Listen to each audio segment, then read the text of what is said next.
When we talk about that and combined with other parts of the community, as I mentioned, we're not just going to be building in the EDR area, the path of the tornado. It's truly in the entire community. And there are certain areas or several legs of the stool. We need to make sure that we don't just focus on one particular area. Leveraging interest and resources available to Joplin and maximizing redevelopment opportunities. What I mean by that is about 3 weeks ago I presented to City Council.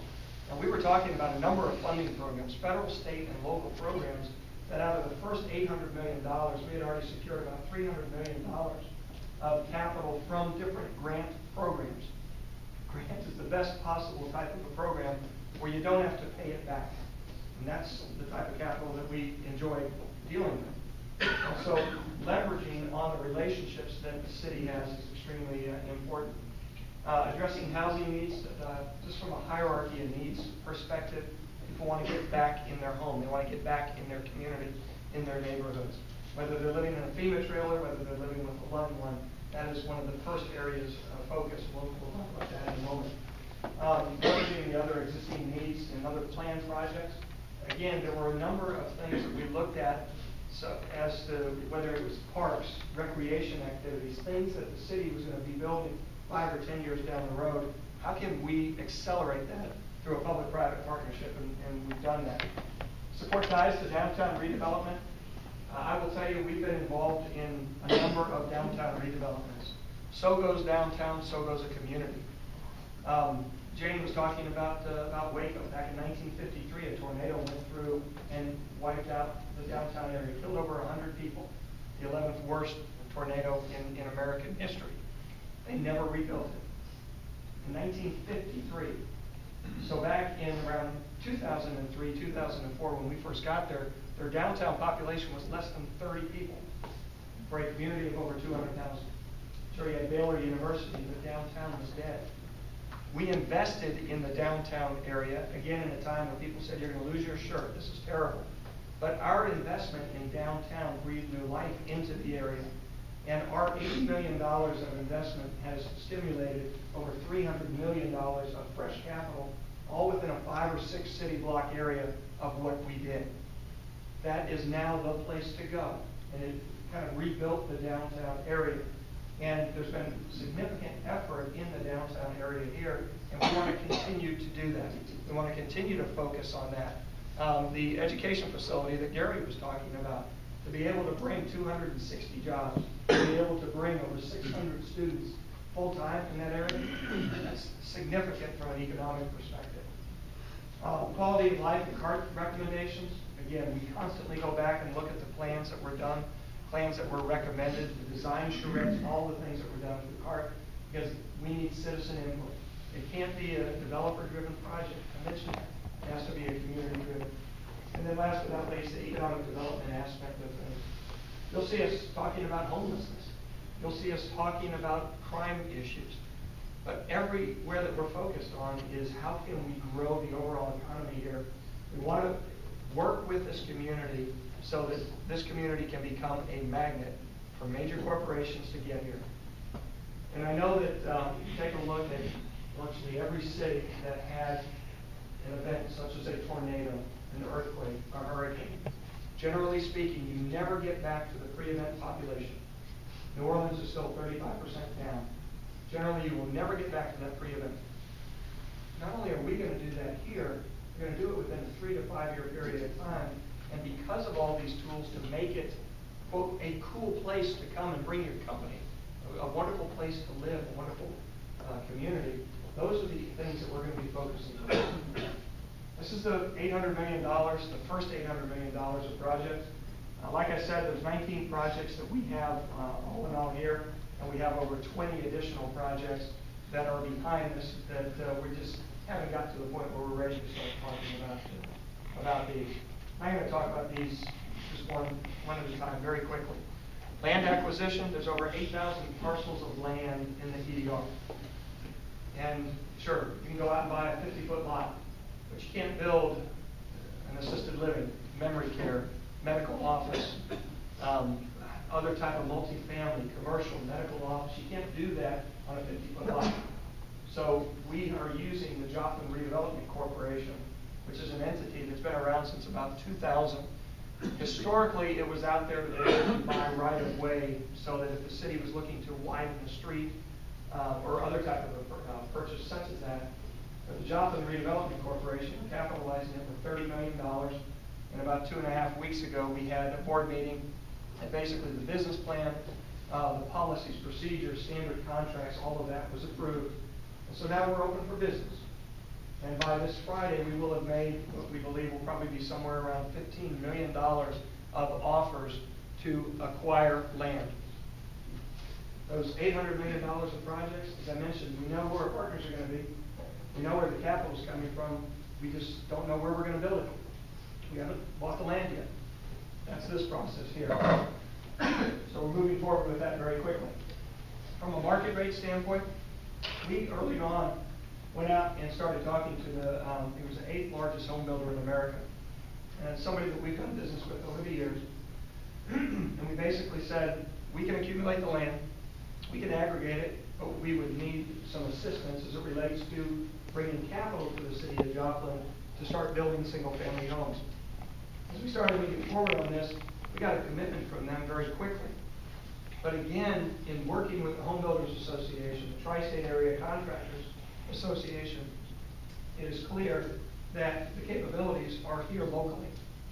And so as we move forward on a development standpoint, almost every area, whether it's the trade, subcontractors, generals.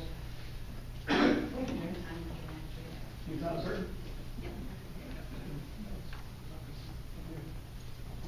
Needless to say, I've been doing quite a bit of talking. Thank you. But it was clear that we want to do everything that we can to leave the capital here. Why should we bring in a general contractor from California? Why should we bring in subcontractors from New York? Let's focus on what we can do here to leave the capital here and grow the overall economy. The principal reduction program, this is what Karen was talking about. This really serves a couple of purposes. Number one, we have a number of people that used to be paying $450, maybe $500 a month in rent. Tornado wiped out their house. They want to come back, but just the replacement cost of that home is over $100,000. Principal, interest, taxes, and insurance, you're paying $900. The tornado has priced people out of a home where they were renting before. We want to get people into a home where they can own it. Working with the Missouri Development, MHDC, Missouri Housing Development Commission, working with Salvation Army, working with Community Development Block Grant money, we've been able to put together a program so we could buy down the debt, so that people can actually get into a home, a new home, that over the next 5 years, they basically end up accruing somewhere in the neighborhood of $30,000 to $40,000 of equity on their balance sheet. Their payments are less than $500 in that situation. That also works from a marketing standpoint. As we're out marketing, trying to attract people to come into Joplin, to continue to grow the population, to grow the economy. It's a significant incentive for people to be able to do that. We heard very clearly from the CART findings that many of the citizens are tired of their children, their students going off to college and never coming back. What we're trying to do is we're trying to find ways that we can continue to encourage people to do that. The principal reduction program does that. From a multifamily standpoint, 300 units market rate, and then 200 units of affordable. And again, these won't necessarily all be lumped together, but it might be 100 units here, 100 units at another location as we continue to acquire the land. The capital for this project is already done. The whole senior living, and then also assisted living and memory care. We, in Missouri City, which is a city just to the southeast of Sugar Land, in Missouri City, we've built about 21 acres, where it starts out with 8 acres of a gated community. Small zero lot line homes for seniors that want to own their own home, but lower maintenance. And then for them, as they age, to go into an age-restricted apartment, independent living, and then to go to assisted living and or memory care. People age differently. You might have one spouse that is requiring memory care, you might have another that requires independent living. And that's the type of a development that we've had a great deal of success with in Texas that we're looking to bring here as well.